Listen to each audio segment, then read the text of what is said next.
Bom dia a todos. Dentro de instantes, daremos início ao nosso quinto webinar.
Cláudio e Kaiser, vocês podem testar o microfone e a câmera de vocês? Acho que ainda não. O Kaiser deu certo. Certo, ok. Bom dia a todos. Bom dia. Cláudio deu certo. Bom dia, pessoal.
Bom dia a todos. Então, tem respeito ao pessoal que já entrou. Vamos dar início ao nosso quinto webinar desse ano. Falando um pouquinho aqui da Smart, né? Mais de 15 anos de experiência no mercado, especialistas em Business One, gestão contábil, Biotex, recursos humanos, a parte de sistemas, e estamos agora entrando no nosso quinto webinar. Fizemos já 4 antes desses, né? Vamos ver se me lembro de cabeça. O primeiro foi a reforma tributária do ponto de vista do SAP Business One. Depois falamos sobre as CFLPs, Seclestrib. Depois falamos sobre a parte do Comex, foi o último webinar que nós fizemos foi a respeito da parte do Comex. do Seclestrib e dos XMLs também, a preparação dos XMLs para a reforma tributária agora para janeiro. E agora estamos nesse quinto webinar, que nós vamos tratar sobre os impactos contábeis da reforma tributária. Para isso, hoje nós temos o Cláudio e temos o Kaiser, dois integrantes aqui da Smart One, especialistas na área contábil. O nosso objetivo aqui, como sempre, não é responder todas as perguntas. Vocês têm percebido que em todos os nossos webinars, o nosso objetivo é trazer as indagações e trazer os pontos aqui em todos devem estar atentos agora para a reforma tributária, seja do ponto de vista sistêmico, seja do ponto de vista do comércio exterior, seja do ponto de vista da parte tributária e agora do ponto de vista da área contábil também. Cada webinar desse que nós fizemos poderia se subdividir em mais N webinars. A partir do ano que vem, continuaremos com essa cultura do webinar mensal aqui para vocês.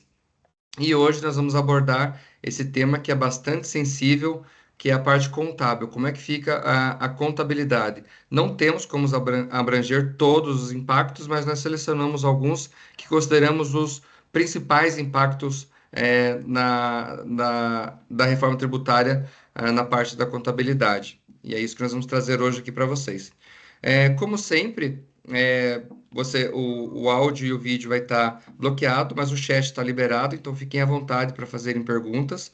Perguntas essas que nós vamos tentar encaixar as respostas ainda hoje aqui durante o webinar, ou se não, nós enviamos as respostas na sequência. Já falei um pouquinho sobre a Smart, né? Então, nós estamos aqui em São José dos Pinhais, na Grande Curitiba.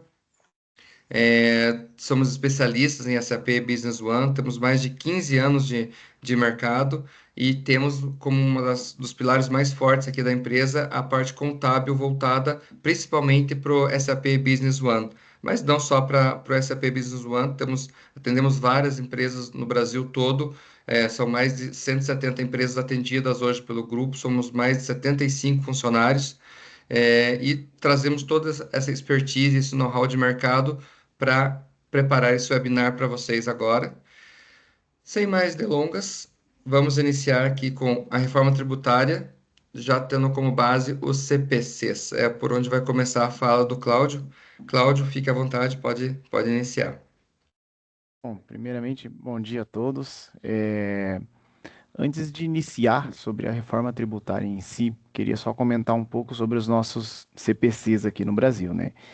Então, eles se iniciaram lá em meados de 2010, com base nas IFRS. Então, é praticamente uma tradução do que a gente tem na contabilidade europeia. Então, pegou tudo que tinha de IFRS e traduziu para os CPCs. E adaptando algumas coisas à nossa realidade. Então, lá na época, quando foi criado, foi tentado abranger todos os cenários possíveis que poderiam existir, não só em um país, mas de forma global, né, de forma mundial. Então, assim, a gente comenta que a reforma tributária já tem base nos CPCs, porque hoje já tem muitos países que usam esse modelo de tributação, né, que seria o IVA, e os CPCs já abrangem isso, porque eles já são feitos pensando em uma contabilidade global e não em uma contabilidade brasileira. É óbvio que a gente tem, né, algumas especificações nossas do Brasil aqui, alguns CPCs próprios aqui, como de pequenas e médias empresas, mas de forma geral eles já contemplam todos os cenários possíveis. Até hoje o CFC, né, que é o nosso conselho de classe, não se pronunciou sobre isso, mas entende-se que a princípio não traria nenhum CPC ou nenhum pronunciamento novo, né? Hoje toda a contabilidade brasileira é baseada em cima desses CPCs, das NBCs e das nossas normas técnicas.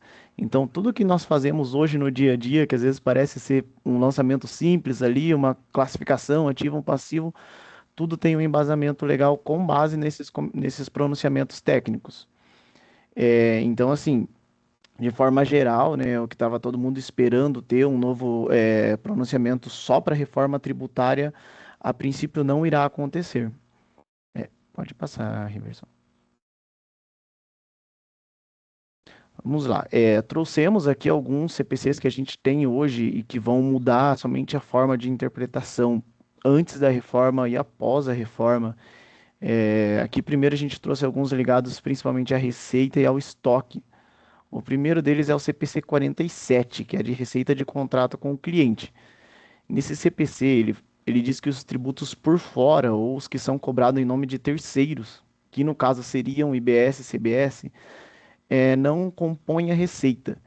Então, entendendo que o IBS e CBS seguiriam uma lógica parecida com a do IPI, eles são tributos que não que são cobrados por fora. Então, se pegar um exemplo de PIS e COFINS, hoje a gente tinha um faturamento de 1 milhão, tinha uma redutora de PIS e COFINS do valor desses impostos e na sequência tinha uma receita líquida.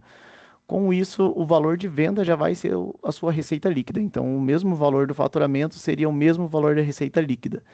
Entendo que dessa forma vai ficar bem mais fácil a compreensão, por não precisar ter a receita bruta, as contas redutoras da receita e a receita líquida. Vendeu por 1.000, a sua receita seria 1.000. Na sequência, um CPC também que vai ser bastante impactado é o dos estoques, que é o CPC 16. É que os estoques devem ser mensurados líquidos de tributos recuperáveis. E hoje, né, por ter não cumulatividade plena, todos os impostos a princípio seriam recuperáveis. Então, todo o seu valor de estoque e de custo com isso seria alterado. Também temos o CPC 26, que é da apresentação das demonstrações contábeis, agora já falando das DFs, né, que nós montamos. Ele cita que deve ser de maneira clara e objetiva tudo citado em nota explicativa. Então, a gente vai comentar mais para frente, mas hoje a gente não teria esses impostos na DRE, a quantidade que pagou. Se a gente pegar a demonstração de resultado para ver, não teria nenhuma conta de IBS e CBS dentro da sua demonstração de resultados. Porque agora, por ser tudo em tributo por fora, ele seria controlado somente em contas patrimoniais.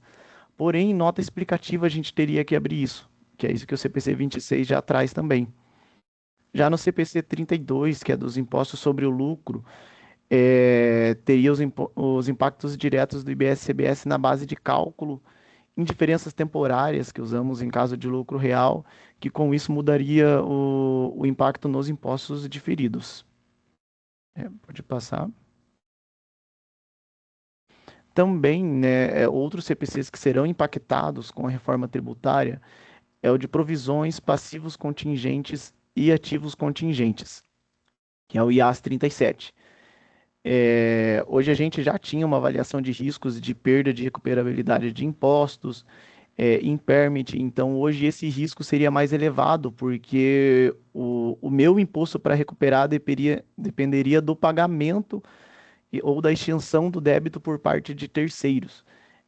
Vai ter a modalidade também da empresa mesmo fazer a liquidação, mas a princípio dependeria de terceiros. Então, com isso, a avaliação de riscos, a criação de passivos, a avaliação de novas contingências teriam que ser analisados com mais frequência.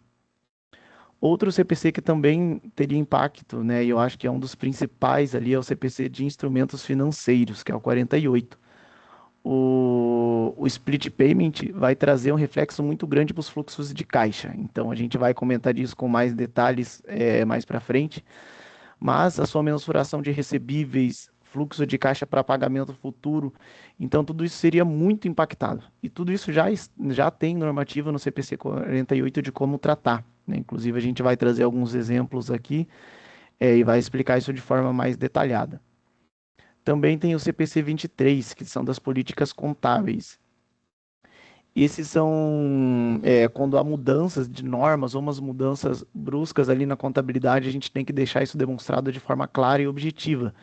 E esse vai ser aplicado principalmente em período de transição. Então, de 2026, já iniciando até 2033, nós teríamos que ter notas explicativas mudando os efeitos práticos dessas mudanças, trazendo sempre o cenário atual em nota explicativa e o que se espera para o próximo ano.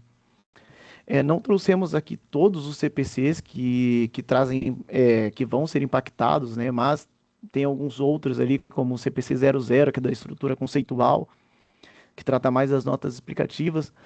Também tem o CPC 01, que trata de impairment, então esses vão ser, né, ter impactos menores, né? Tem alguns outros também, mas a princípio os que mais teriam que ser reavaliados são esses. Em algumas auditorias Big Four, né, já foi lançado o boneco para 2025 e 25 e as demonstrações contábeis ali para nós se basearmos. Em todas essas auditorias, eles estão trazendo já uma nota explicativa, ainda que fechamento de 2025, mas sobre a reforma tributária. Então, alguns têm até alguns exemplos de notas para colocar se a empresa já fez algum estudo para divulgar isso em nota explicativa, se tem alguma mudança prevista já para 2026, 27, para também trazer em nota, mesmo que ainda estamos falando de fechamento contábil 25. Então, a Ernst Young já tem também uma nota própria sobre isso para demonstrar como, na sua demonstração financeira de 25, já trazer essa informação do reflexo para 2026 ou, consequentemente, 27 e 28, caso já tenha um estudo próprio da empresa sobre isso. Né? Então, aqui a gente trouxe que a reforma tributária ela não cria novos princípios contábeis, mas amplifica a aplicação prática dos CPCs já vigentes. Então, hoje a gente vai ter que analisar de forma mais detalhada essas normas contábeis e tentar analisar quais os reflexos delas com base nos novos tributos ali, na exclusão dos tributos já existentes. Pode passar, enfim.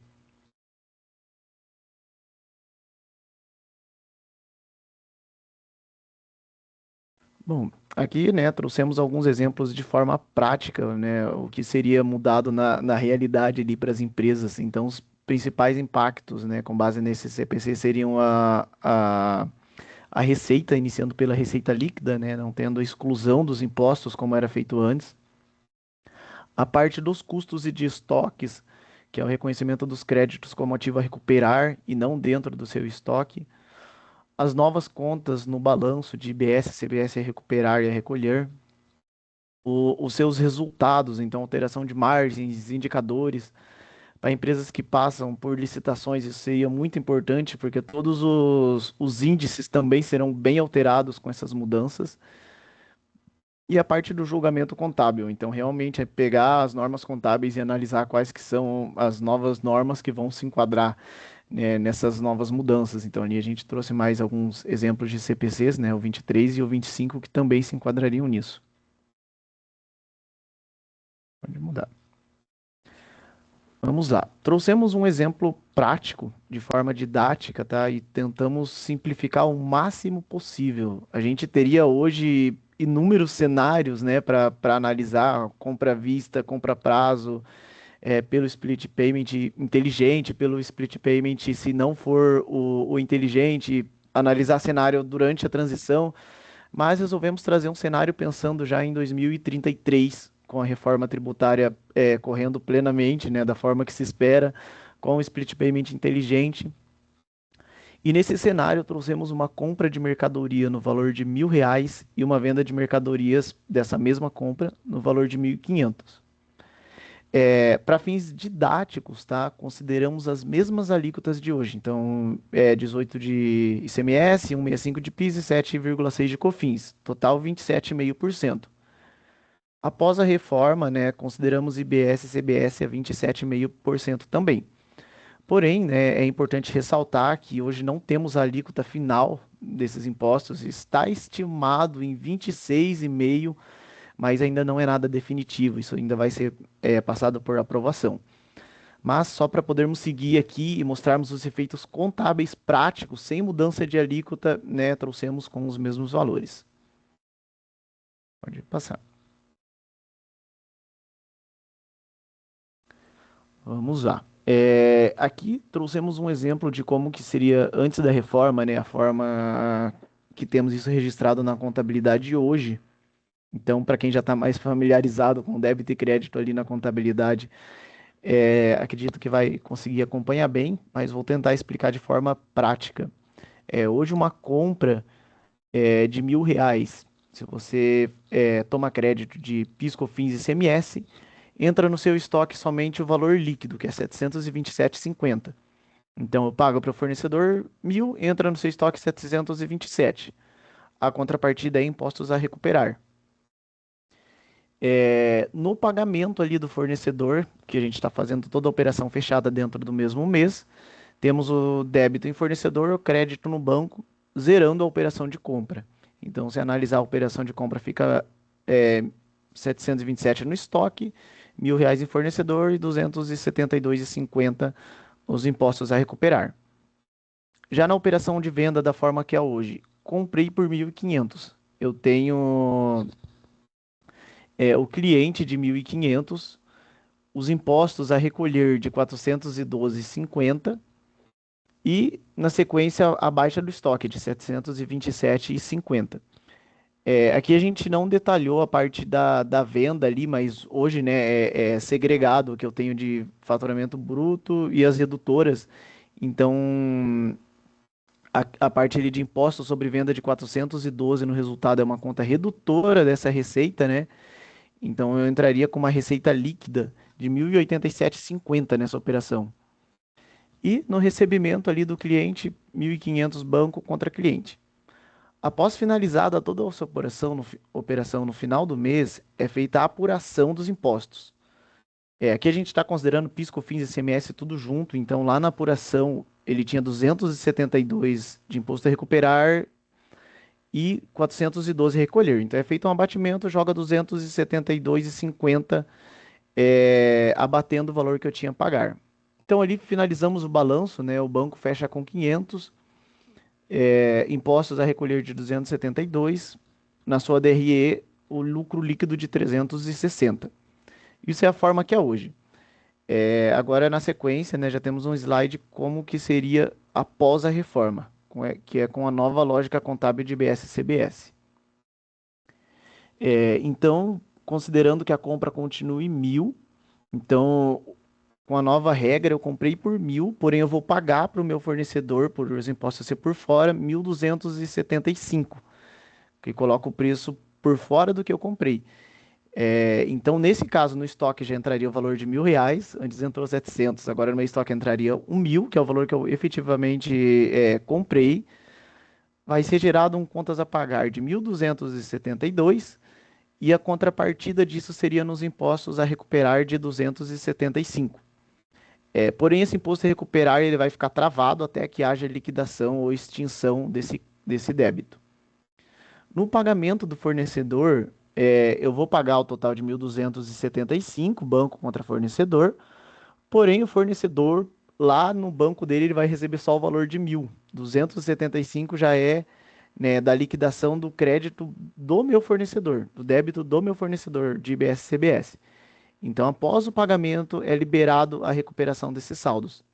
Então, com isso, eu posso passar de uma conta aqui a gente chamou de IBS-CBS sobre compras, que é enquanto o crédito está travado, e agora ele vai estar liberado, vai IBS-CBS a compensar para mim poder utilizar esse imposto, que só vai ser utilizado após o pagamento. Na sequência, a gente tem a operação de venda. Então, eu vendi por 1.500 e com a reforma tributária, a minha fatura será gerada no valor de 1.912,50, com os impostos por fora. E a contrapartida seria em IBS e CBS a recolher lá do passivo. Então, ali no canto direito, ali na contabilização da venda, percebemos que vai líquido o valor da venda de 1.500 já na receita líquida, enquanto no cliente é gerada uma fatura de 1.912,50 e a contrapartida IBS e CBS é recolher. A baixa do estoque é no valor de 1.000, tranquilo. Já no recebimento do meu cliente, embora a fatura seja de 1.912,50, com o split payment inteligente, o valor já vai ser recolhido na liquidação. Então, embora a fatura seja 1.912, quando eu receber, vai cair o valor líquido no meu banco de 1.500. O cliente paga boleto de 1.912, retorna para mim só o valor de 1.500. Com isso, já extinguindo ali meu débito que eu tinha de IBS e CBS a recolher de 412. Então, a operação vai ser toda automatizada, mas vai afetar muito o fluxo de caixa financeiro da empresa. Então, ali na sequência, né, de forma prática, a gente tem a DRE, onde a sua receita líquida de 1.500, custo de 1.000 e o lucro líquido de 500. Se quiser passar para o próximo slide, que daí a gente já vê um comparativo dos dois juntos. Então, vamos lá. Então, numa operação com as mesmas alíquotas, a mesma operação, antes da reforma, a minha conta de banco fechou em 500. Após a reforma, fechou em R$ 225. Então, só para ter uma noção real desse impacto, o banco fechou com menos da metade do valor no final do mês do que tinha fechado antes da reforma. embora o meu ativo total não tenha mudado e o meu passivo também não, ambos continuam com R$ 500, mas o fluxo de caixa é muito impactado. É um dos principais impactos no fluxo de caixa. Então, antes da reforma, eu acabei fechando o mês com o imposto a recolher, que eu só iria recolher lá no próximo mês, no vencimento de cada guia. Após a reforma, o recolhimento já é assim que eu recebo do cliente. Então, por isso o impacto gigantesco no caixa. Então, a gente pode ver que após a reforma, o imposto fechou ali no a compensar de 275. É claro que ainda tem as análises se esse valor será debitado de forma automática no banco, na apuração assistida, né? O valor vai retornar ali para a conta bancária, mas isso seria somente na apuração assistida e não já no recebimento. É legal comentar aqui, né, Cláudio, que você até falou no começo que existem N cenários para a gente poder simular aqui, muitos deles ainda não são possíveis por conta de algumas regulamentações que ainda estão sendo discutidas e não foram divulgadas, mas pegando esse cenário padrão do split payment funcionando perfeitamente, por mais que não saibamos de todos os detalhes, a gente já consegue ter uma noção, nesse exemplo que você acabou de dar aqui, do tamanho de impacto que a reforma tributária vai ter no caixa da operação de praticamente todas as empresas, algumas menos, outras mais. Mais para frente a gente vai falar um pouquinho mais desse descompasso entre o prazo que a empresa tem para pagar o seu fornecedor versus o prazo que ela tem para receber do cliente dela, mas mesmo sem entrar nesse detalhe ainda, só na apuração pura e simples a gente já consegue ver o reflexo gigantesco que isso tem na operação. Claramente dá para ver que algumas operações podem se sustentar, mas outras operações, dependendo do fôlego financeiro, do fluxo de caixa que tenha e da negociação que ela tem com seus clientes e fornecedores, a operação nem para de pé em época de reforma tributária. Então, esse é um dos principais sinais que a gente já está apontando para os nossos clientes e para todas as empresas que nós vamos conversando a respeito da reforma tributária, né? É um pouco daquilo que a gente já falou em outros webinars também, né? Daqui 2 semanas já estamos em janeiro, já tem o IBS e o CBS que tem que estar parametrizado no XML e a operação se segue. Mas os reflexos, é, propriamente dito, a reforma tributária, a reforma do negócio da empresa vai começar realmente em 2027. E esse quadro que tá sendo mostrado aqui para vocês agora é um dos principais bandeiras vermelhas que as empresas têm que se atentar, porque para você ter a tua operação pronta e preparada para a reforma tributária lá em 2027, você já tem que pensar na tua operação hoje, como que ela está hoje, quais são os prazos, qual é o teu fluxo de caixa, como é que você consegue, e já é possível começar as primeiras simulações de como é que seria a tua operação hoje se a gente tivesse em janeiro de 2027 já. Muita coisa ainda vai acontecer, muitas regulamentações ainda vão ser divulgadas, mas esse cenário que se desenha aqui não tende a mudar. Então, é bem importante que as empresas se atentem para isso, porque a operação tende a ser muito impactada e agora, contabilmente falando, e por isso esse webinar pela visão contábil, é o coração da empresa, então contabilmente explicando, contabilmente demonstrando isso, fica mais fácil de entender o quanto a operação da empresa vai ser impactada em época de reforma tributária. Pode seguir, Claudio. Outro É, ponto relevante, só antes do Cláudio retomar, é aqui nós estamos apresentando de forma didática a questão contábil, né? Mas está muito claro a necessidade de uma atenção especial para a formação de preço, né? Qual o tamanho do impacto na formação do preço, tanto na compra quanto na venda? Porque a mudança não só do cálculo do tributo por fora, mas também a questão do crédito amplo, vai baixar custo e vai modificar de forma transparente o preço formado na hora de comprar. Então, não dando essa atenção, o resultado pode ser muito grande. O teu preço de produto final, pode ficar muito caro, o produto final, o produto que você está vendendo pode se transformar num produto muito caro, e o produto que você está comprando, a mercadoria, o insumo que você está comprando, também você pode pagar de forma cara se você não der atenção para aquilo que está sendo creditado. Apenas uma observação, né? Por mais que aqui não seja o foco a gente entrar na questão de preço, mas importante observar, né? Muito bem, isso mesmo. E assim, isso que hoje a gente está considerando, né, nesse exemplo, um cenário onde o fornecedor não altera os seus preços, mas assim, vai ficar inviável não ter a mudança de preço. Algumas empresas já iniciaram em 2026 as mudanças. O Google é um exemplo, já alterou seus preços desde da virada do ano, agora de 25 para 26. Já vai considerar o IBS, mesmo que num cenário onde as alíquotas sejam testes. Então, lá para 2027, vai ser não impossível, mas vai ser quase inviável de se manter sem uma alteração da tabela de preços de vendas. Então, assim, aqui a gente considerou com o mesmo valor de compra, o mesmo valor de venda, e o lucro líquido ali, a gente pode reparar que de 360 mudou para 500.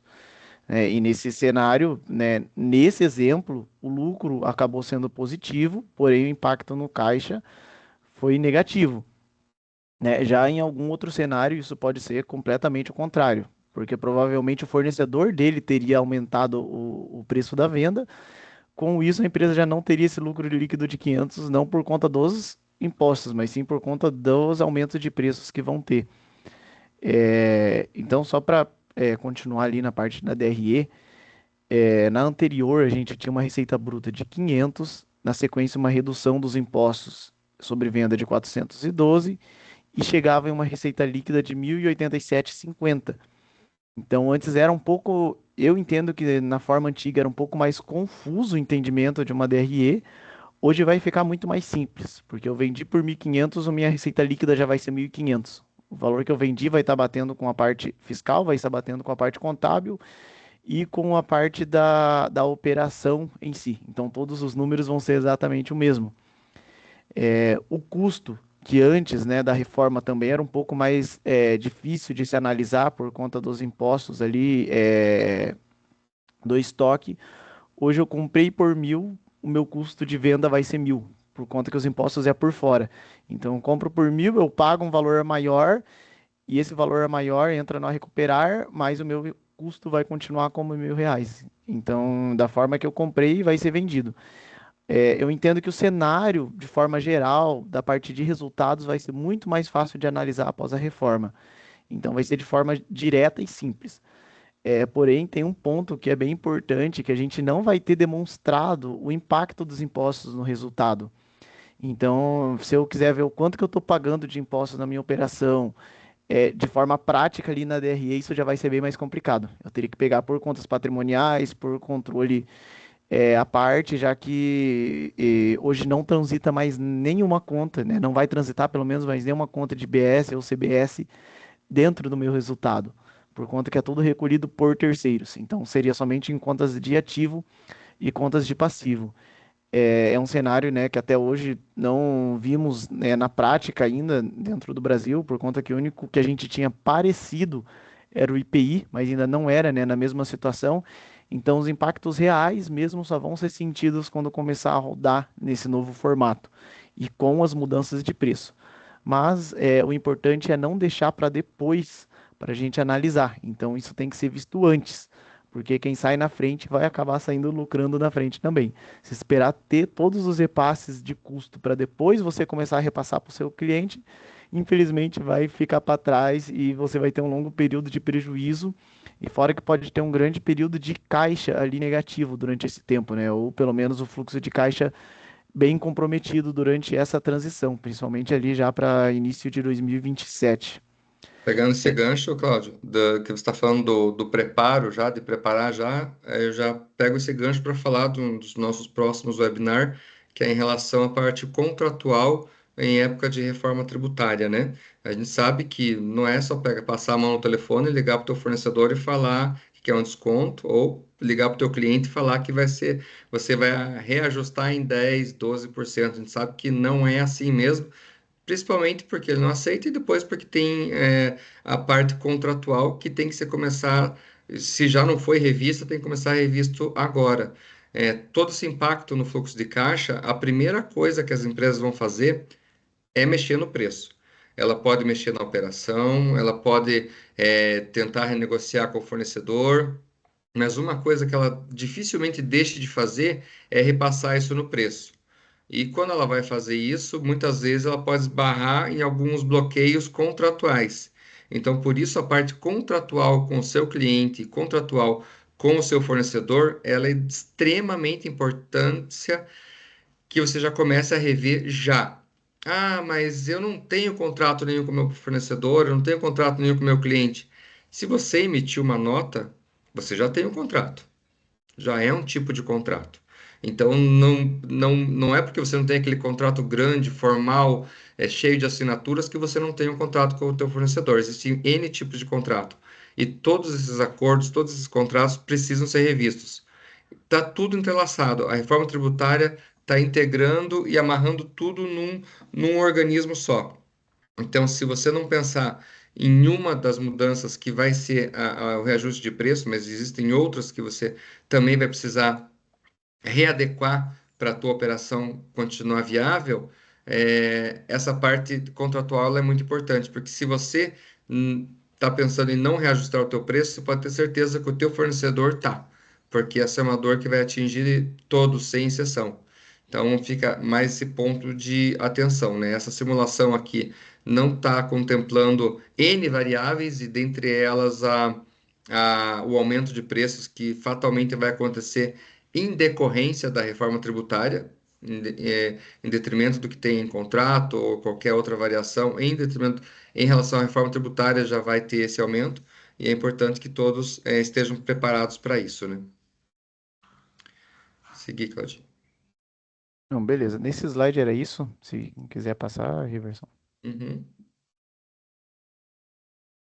Agora chegamos na parte do fluxo de caixa, né? Onde a gente vai falar um pouquinho mais sobre os impactos. Aquilo que o Cláudio já começou a comentar, né? Antes, porém, eu acredito que nossos ouvintes hoje, o pessoal que está participando, seja na sua grande maioria sejam contadores, né? Mas eu gostaria só de recapitular a parte tributária também ali, né? E fiscal, que a gente falou nas outras lives, né? Rapidamente, o que está mudando com a reforma tributária, né? Primeiro, a questão do crédito, né? O crédito antes, ele era para o lançamento do documento fiscal. Agora, é após a extinção do débito, ou seja, o crédito eu só tenho depois do pagamento do imposto. Não cumulatividade, como o Cláudio já comentou. Antes era parcial e agora é plena. Então, antes era parcial e só tinha crédito de insumos, matéria-prima ou mesmo mercadoria para revenda. Agora eu tenho de tudo, inclusive de uso e consumo. A apuração antes era pelo movimento, né? Movimento do período. Fechava o mês, fazia apuração de forma geral, né? Faria apuração e faria o recolhimento. Agora é por documento fiscal, né? Documento fiscal, débito e crédito por documento fiscal. Tem apuração do período? Tenho também, mas que prevalece a apuração por documento fiscal. O recolhimento, antes também por período, né? Nos tributos antigos é por período, fechava o período, ia lá e recolhia toda a apuração. Agora não, agora já é por documento fiscal. Com o split payment, cada documento fiscal vai ter o seu recolhimento, que pode vir antes da apuração. Né? E o outro detalhe que o Cláudio comentou também, o cálculo do tributo, né? Que antes era por dentro, na sua grande maioria, né? Principalmente no ICMS, PIS e COFINS, agora ele é por fora. Né?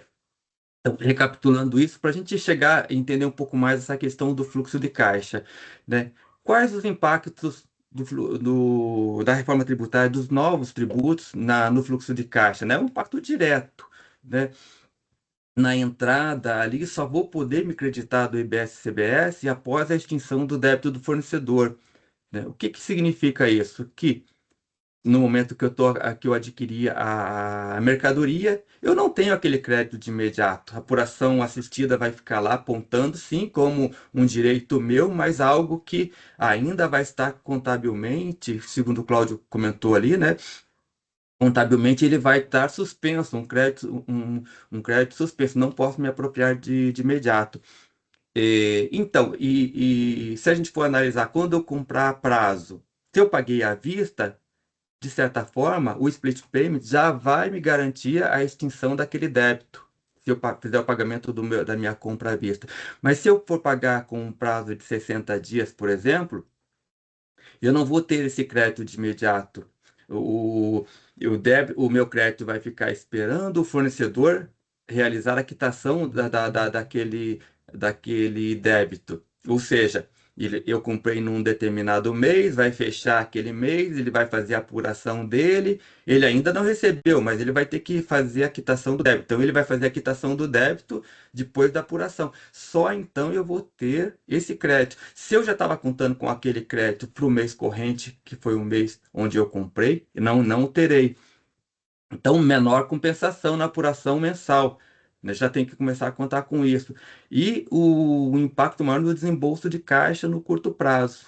Por quê? No momento da apuração ali, eu não vou ter o mesmo volume de créditos que eu teria nas apurações anteriores, dos tributos antigos. Eu tenho um volume de crédito menor, porque tudo aquilo que eu não tiver o débito extinto das minhas compras, eu não posso me creditar, né?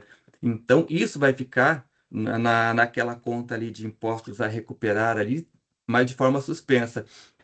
E aí, indo para as saídas, né? A saída com o split payment, aquilo que com o split payment, o IBS e o CBS serão retidos no momento do recebimento da venda. Isso para as vendas à vista, né? Então, ou de forma geral, na verdade, né? Porque o split payment, a instituição financeira vai fazer a retenção do valor do imposto e vai passar ou para a Receita Federal ou para o Comitê Gestor. Mas o fato é que o valor dos tributos já vai ficar retido. Com isso, o que que acontece? Quando eu vendia à vista e já recebia aquele valor de imposto e já alimentava o meu caixa com aquele valor de imposto e poderia usar aquele valor recebido de imposto até o vencimento do imposto após a apuração, esse dinheiro já não tenho mais disponível. Para quem faz venda à vista e conta com esse dinheiro, já tem que colocar na sua previsão ali. Não tenho mais esse dinheiro disponível. Por quê? Porque ele vai passar lá pela mão do fisco e se for devido, se eu não tiver crédito para compensar, ele já vai ficar por lá mesmo, né? A empresa recebe apenas o valor líquido, né? Aquilo que eu acabei de falar. O fim do uso temporário dos valores dos impostos, né? E impacto redução imediata da liquidez. Então, eu já tive uma perda da entrada, que não tenho todo o crédito de imediato para recuperar, e na saída não tenho todo o valor também do débito do valor da minha venda para acreditar. O efeito combinado disso, né? Menos crédito imediato, menos recurso no recebimento e uma pressão direta sobre o meu capital de giro. Só fazer um parênteses aqui, Kaiser. Sim, Essa tua fala, né? Sei que você ainda vai falar mais, mas essa tua fala por si só já acende uma luz gigantesca vermelha nas empresas, né? A gente sabe o quanto as empresas têm esse problema, né? Principalmente empresas que fornecem para empresas muito maiores e essa relação do cliente e fornecedor como que é. Muitas vezes o cliente impõe um prazo de pagamento longo para até para trabalhar com o dinheiro do fornecedor, né? Ela compra agora e vai pagar em 30, 60, 90 e 120, ou mesmo quando é à vista, prazo para pagamento 40 dias, 60 dias. Isso é uma coisa muito normal no mercado. Até os prazos menores, de 28, 30 dias. É, pense que mesmo que você receba à vista, você vai receber menos. Você vai receber só o valor líquido. Agora pense que se você recebendo só o valor líquido e ainda com prazo longo, ou isso parcelado. Isso dá um descompasso no caixa muito grande, principalmente se você não tem poder de barganha com o teu fornecedor. Normalmente não tem, de você conseguir repassar para o teu fornecedor, muitas vezes, o mesmo prazo de recebimento, igual o prazo de pagamento que você tem. E ainda que tivesse, o efeito seria grande, mas muitas vezes não tem. Então, assim, o fluxo de caixa realmente será muito impactado e essa é uma das principais mensagens desse webinar agora. Nós estamos passando os conceitos, toda a parte de como era antes, como é agora, ou antes, né? Barra antes, porque daqui 2 semanas já vai ser antes. Daqui 2 semanas não, né? Mais em 2027, mas de como é antes e como vai ser depois, para que todo mundo saiba que para o impacto no teu fluxo de caixa ser menor, é, vai precisar de uma série de ações conjuntas dentre todas as áreas da empresa e que tem que começar agora. Não é no meio do ano, não é no final do ano, é agora. Então, todo esse redesenho do negócio da empresa, todo esse redesenho operacional envolvendo todas as áreas da empresa, tem que começar a ser pensado agora, para que daqui a um ano tudo isso já esteja equalizado e os efeitos sejam minimizados. Pode seguir, Caio. Tá no... Ok. Então, é exatamente isso mesmo, né? É uma atenção muito maior para os meus prazos de recebimento, meus prazos de pagamento. E na hora de projetar os anos seguintes, considerar tudo isso, em quanto tempo eu recebo, em quanto tempo eu pago e quais serão os meus créditos, os meus débitos ali, com quais valores eu vou poder contar. Pode seguir. Continuando ainda com o fluxo de caixa, então, e como nós comentamos, a reforma altera a previsibilidade do fluxo de caixa com o split payment. Então, a previsibilidade, se contava com aquele valor, né? Estou vendendo à vista, já conto com aquele valor ali, já tem um valor a mais no meu caixa, já não tenho mais. Isso já começa a mudar, já começa a variar. É a mesma coisa com o pagamento, com as compras, né? Comprava e já contava com aquele crédito dentro do mês. Isso já não vai acontecer exatamente dessa forma, né? Se eu tiver um prazo de pagamento maior, né? E o pagamento dos tributos antes da apropriação do crédito fiscal. Então, essa é uma das principais mudanças ali, né? Vou ter que pagar o tributo antes mesmo, assim, e só depois apropriar o crédito. E um detalhe importante aqui, a Federação Brasileira dos Bancos, né, estima uma redução de até 15% na liquidez do primeiro ano, né? Isso lá quando começar a reforma tributária completa, né? Então é uma redução grande. Se a gente for considerar isso no caixa, tem empresas que contam com isso e realmente trabalham com o seu capital de giro ali de forma bem Limite. no limite, né? Isso é super importante, é uma atenção ao que precisa ser revisto, né? E a necessidade de ajuste imediato do capital de giro, né? Sobre tudo que a gente falou, precisa dar atenção para o capital de giro, precisa planejar e colocar tudo isso no papel, fazer os cálculos, né? E é por isso que a gente está falando isso nesse momento de contabilidade, né? Por quê? A contabilidade gerencial que eu tenho assim, pro passado, ela não vai me refletir isso. Eu vou ter que fazer ajustes, eu vou ter que interpretar essas mudanças para projetar os meus próximos anos de forma mais real. Pode seguir. E um outro detalhe também que a gente trouxe aqui e é super importante, e isso está lá naquilo que o Cláudio comentou também quando comentou dos CPCs. Não só o impacto do fluxo de caixa, ele é super relevante, mas essa reavaliação dos incentivos fiscais. Quais empresas dependem de incentivos fiscais? A gente sabe que tem muitas empresas que lucram em cima dos incentivos fiscais, e está tudo bem, né? O incentivo fiscal tem essa proposta mesmo, incentivar determinado setor, ajudar determinado setor. Mas muitas empresas são dependentes dos incentivos fiscais. E a gente sabe que os incentivos fiscais, principalmente do ICMS, eles vão ser eliminados, em sua grande maioria. Vão ser eliminados. Aquilo que é estadual, que é um benefício estadual, eles vão ser eliminados e precisam ser revistos. Precisam ser. Não precisam ser revistos o benefício fiscal, mas a minha forma de trabalhar precisa ser revista. A forma de trabalhar da empresa precisa de um novo plano. E isso precisa ser colocado, né? Colocado dentro do planejamento, né?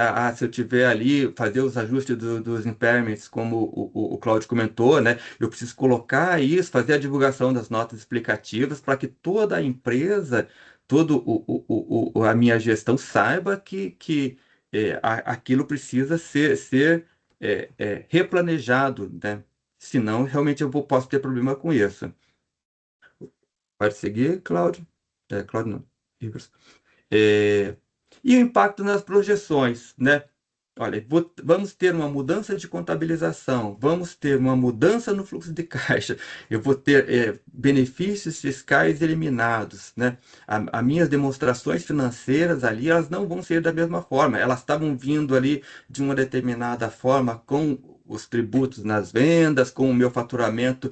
De repente a empresa contava lá com uma apresentação, eles tinham um determinado faturamento de milhões, esses milhões vai ser milhões menos os impostos, já começam a cair, já de certa forma já vai representar também um, um, um, é, é, um fator desmotivacional, mas também a questão dos benefícios fiscais. Não vou poder contar mais com esses benefícios. Então, que ajustes, né? Necessidade de ajustes e previsões do fluxo de caixa e PL, é, revi- é, fazer a revisão dos investimentos. Quais investimentos ainda vão valer a pena, né?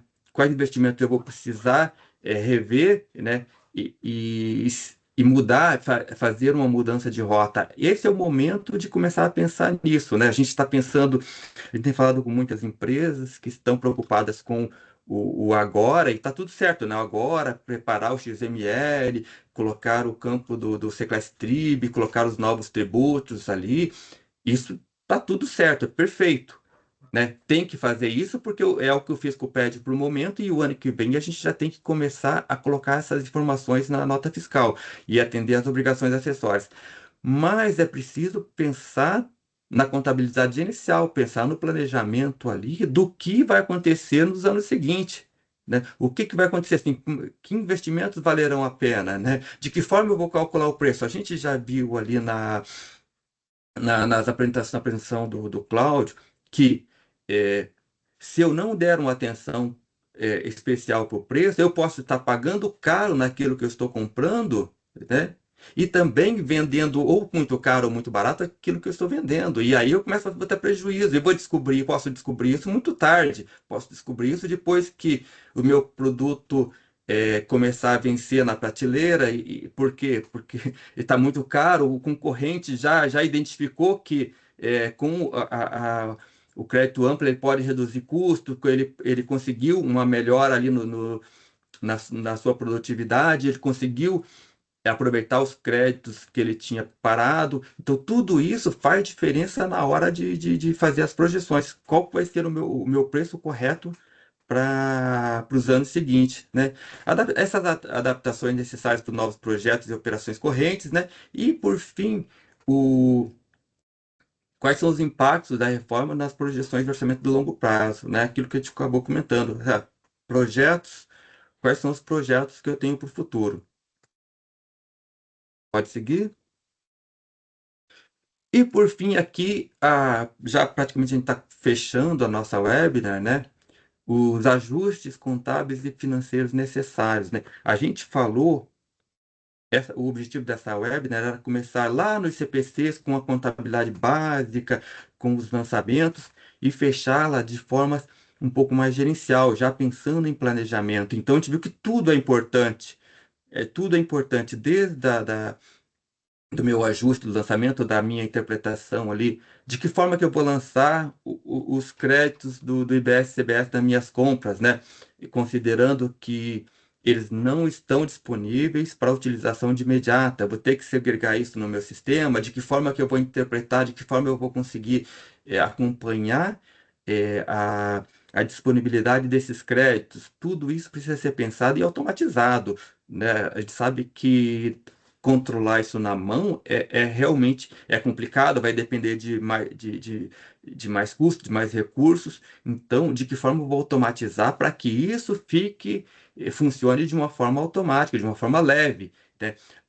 Já tem noticiado, já é noticiado pela Receita que já existem diversas APIs, né? Diversas APIs onde se pode obter as informações da apuração assistida. Então, com isso, eu já posso ter trabalhando nessa automatização de que forma, de que momento os créditos vão estar liberados para utilização. E aí é fazer os ajustes contábeis, integrar isso com a contabilidade para que isso aconteça de forma automática e de forma segura também. Né? Então, os ajustes contábeis para refletir os novos tributos, né? A reavaliação dos incentivos fiscais, né? Revisão das estimativas dos impairments e os ajustes nas projeções do fluxo de caixa. Tudo isso precisam ser feitos e já precisam ser iniciados agora, não é para 2033, não, tem que ser iniciados agora para em 2033 a gente já está com isso já bem azeitado, bem redondo. Ajuste no capital de giro e revisões nas estratégias financeiras. Então, todo mundo sabe o quanto é caro pegar dinheiro do banco, né? A gente sabe que as empresas que que passam aperto no capital de giro e dependem do banco, elas não conseguem manter isso por muito tempo. Então é necessário já esse planejamento, de que forma eu vou trabalhar com isso, de que forma eu vou é, suportar essa falta do crédito imediato e também a questão a falta do dinheiro disponível que eu tinha com o valor do tributo nas vendas, né? De que forma eu vou administrar isso. E, por fim, a necessidade da adaptação das empresas à nova realidade tributária para evitar impactos negativos no fluxo de caixa e nos resultados financeiros. É basicamente aquilo que a gente falou até agora, né? Tudo isso a gente está trazendo como um alerta, assim, é necessário? É super necessário, é importante, quando é o momento de começar é agora, né? Talvez Foi o melhor ontem. momento foi ontem, né? Há 2 meses, como já foi, o melhor momento é agora, o segundo melhor momento é agora. Muito E legal. aí, Então, pode falar. pode falar, já ia falar que a gente já está entrando nos finalmente já. Sim, sim, sim. Deixamos essa frase aqui para ir para o final já. Claudinho também fica à vontade para falar. A reforma tributária não altera apenas os sistemas de tributos, mas transforma a forma como os impactos contábeis consumos são conhecidos e comunicados. Nos últimos webinários eu tenho falado bastante que essa não é uma reforma tributária, é uma reforma do negócio, né? Negócio da empresa. E esse webinar contábil, ele veio bem a calhar. Vocês viram que nós falamos N vezes aqui sobre fluxo de caixa, fluxo de caixa, fluxo de caixa. Todo mundo já ouviu falar que o caixa é o rei e ele vai ser uma das partes, o rei vai ser o mais impactado, um dos mais impactados nessa reforma tributária. Então, nosso objetivo hoje aqui foi justamente isso, apresentar para vocês, não todas, mas algumas das principais nuances que vão impactar e de que forma o caixa das empresas será impactado a partir de 2027. Passado agora esse momento de transição de dezembro para janeiro, onde os XMLs todos têm que estar perfeitamente parametrizados para vocês poderem emitir as notas corretamente, é o momento agora de pensar no depois. Então, agora a gente está fazendo só o básico. A reforma tributária realmente vai começar a partir de 2027. E eu tenho dito, e nós temos dito para todos os nossos clientes e para todas as empresas com qual nós conversamos, é reforma do negócio e a Smart One está trabalhando com seus clientes e trabalhando com as empresas do mercado justamente nesse sentido. Não é só contábil, não é só fiscal, é comercial, é recursos humanos, é logística, é o operacional das empresas e é o relacionamento com os clientes e o relacionamento com os fornecedores. Isso vai ser muito, muito pactado, vai ser muito importante que isso comece a ser discutido já ou ontem. E só para complementar ali da informação final dessa frase, né, são reconhecidos e comunicados. Essa comunicação que é muito importante. Os acionistas, enfim, todos os stakeholders da informação contábil vão querer saber qual o impacto disso. Então, não adiantaria eu pegar, fazer um estudo, uma análise e só mudar preço e só mudar resultado, mas eu teria que comunicar isso a todos os usuários, né? Aos clientes, principalmente por conta da mudança de preço, aos acionistas e até mesmo, né, a parte da Receita Federal, do governo, porque esse impacto nos impostos sobre vendas também trarão impacto nos impostos sobre os lucros.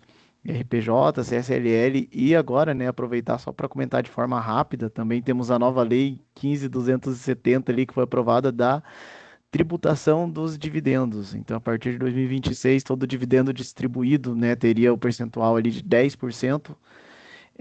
E assim, isso também traria um impacto com a reforma tributária, porque a gente avaliou ali que o lucro, né, de uma empresa mudou de 500 para 300 e alguma coisa ali. Isso, consequentemente, já está relacionado com essa nova lei da tributação dos dividendos também, que além do IRPJ, do CSLL, que foi criado para lá em 1990 e alguma coisa, substituir a tributação dos dividendos da pessoa física, foi criado o CSLL. E hoje, além do CSLL, ainda vai ter mais o 10% da pessoa física. Então, tudo isso vai trazer um impacto final. Por isso que é importante a comunicação, principalmente aos sócios, aos acionistas das empresas, sobre qual o reflexo disso no resultado final. Era isso que eu tinha a Tem a acrescentar e carta tudo isso, também, não sei né? se, não sei se você quer, já que é totalmente contábil esse webinar, né? Tem a carta de distribuição dos lucros, que é importante mencionar que tem um prazo para isso, né, Cláudio? E é importante que as empresas se atentem para isso, para que, se possível, já distribuam os lucros que puderem agora, né? Para que depois não estejam sujeitas a essa tributação, grande tributação que haverá a partir do ano que vem.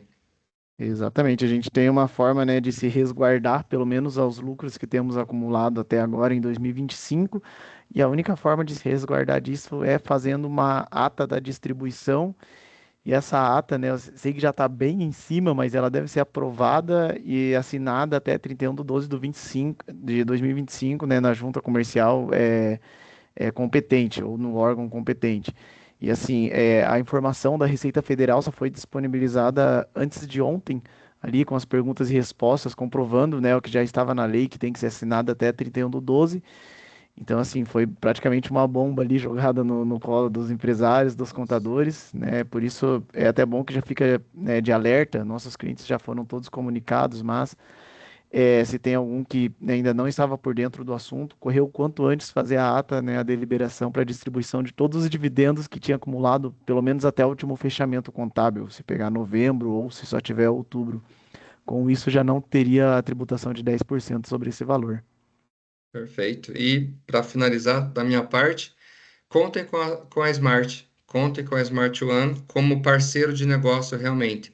O pensamento da empresa como um todo, apesar de nós termos tanto a área tributária, a área contábil, a área de recursos humanos, a área de sistemas, todas elas estão trabalhando juntos de forma unida para preparar o melhor possível as empresas para a reforma tributária, no sentido de reforma de negócio. A operação da empresa vai ser impactada e a Smart One quer ser o braço direito das empresas na hora da tomada de decisão.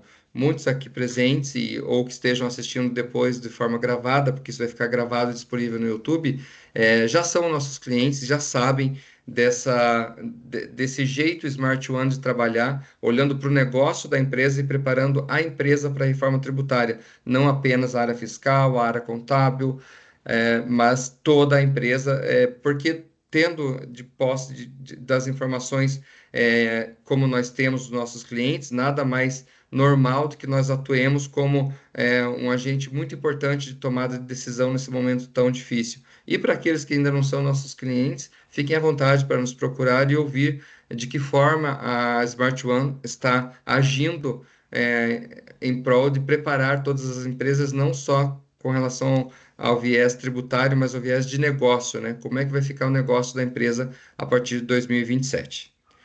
Então, agradeço a todos aí por mais essa presença mais esse webinar e fiquem atentos, porque a partir do ano que vem esses webinars vão continuar sempre com o objetivo de trazer à luz essas dúvidas e essas nuances da reforma tributária que muitas vezes passam desapercebido na correria do dia a dia, mas que são muito importantes que sejam vistos o quanto antes para que a empresa continue viável e lucrativa em época de reforma tributária também, em 2026 e 2027, principalmente. Grande abraço a todos. Valeu, abraço. Obrigado, pessoal. Tchau, Obrigado, tchau. pessoal.